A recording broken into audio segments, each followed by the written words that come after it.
Welcome to the historic square in Dallas. No, not the Big D in Texas, but Dallas, North Carolina. At the square center sits the old Gaston County Courthouse, and across the street, the 1850s Hoffman Hotel, now home to the Gaston County Museum. But in the other direction, you'll spot what looks like a historic brick home. Look closer, and you might get a sense of this building's true nature. We are at the historic Dallas Jail. This building was built in 1848. Downstairs is actually super interesting. The sheriff and his family lived here, so their house was down here. They used the basement and the first floor, and then upstairs was the main cell block. So it's not what you think about for traditional jails, like little boxes. They just had one big room and they threw everyone in it together. Supposedly there was 2 jailbreaks. Not super sure if they're true or not, but we're gonna be looking for some evidence. Victoria Melvin Proper knows a bit about the old jail. She and her husband Blair bought it through Preservation, North Carolina. Victoria's passion for renovation projects started at a very young age. We are a family business, and we always have been. We always work together. I grew up working with my mom. She was an event planner. I followed in her footsteps. My dad, it's his fault that I love old houses. We didn't watch Saturday morning cartoons. We turned on PBS and watched This Old House and watched Norm fix something. Victoria says the work to save the building boils down to dreams and economics. It has always been a dream of me and my family to own and operate an event venue, not just weddings, signature events, birthday parties, showers, anything you can think of. We want to help celebrate it. Victoria is also getting help from her dad.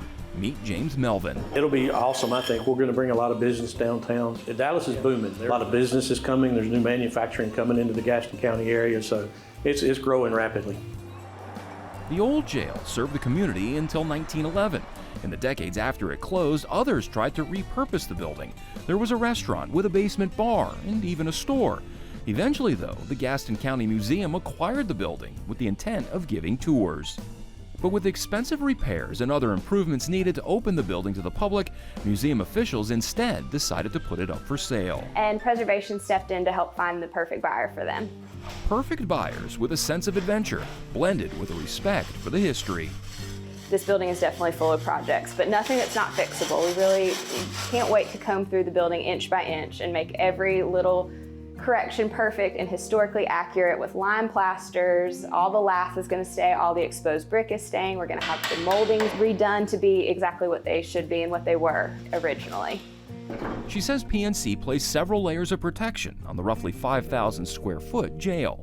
It does come with some covenants that are things that we cannot change, but they are absolutely things that you would not want to change about this building. The bars on the windows, the original granite foundation, the fireplaces, all absolutely pieces that are so important to the history of this building that need to remain in place. The ceilings are protected by Preservation. That's one of the things that we cannot cover or change and why you absolutely would not want to. It's been a ton of behind the scenes work. It's really been an 8-month process working with architects and structural engineers and interviewing contractors and getting our team in place. There's some structural issues with the side of the building pulling apart, so we have to put in some tie rods to pull it back together. Some structural supports in the basement to make it compatible with the number of people we're planning on having in-house. And of course adding all the HVAC, electrical plumbing, which none of it exists right now. Beyond the business plans and saving an important historic building once used to house prisoners, there's more at work here. There's pride there, and at first I thought she was crazy. She called us and told us she was buying the jail, and I said, oh, okay, sure. We'll see how that goes. But when she puts her mind to something, she goes to do it. She's not afraid to take on something she's never done, which is something I wish I could do. For me, the most important thing about this building is just that the community can come in and enjoy it. And I want them to have good memories. If anything we've learned the last couple of years, it's that we need to celebrate everything and we need to be together and enjoy. So if we open these doors and we're here to help with anything you need to celebrate, as big or as little, we want to make sure you have a great time and good memories. For Carolina Impact, I'm Jason Terzis reporting.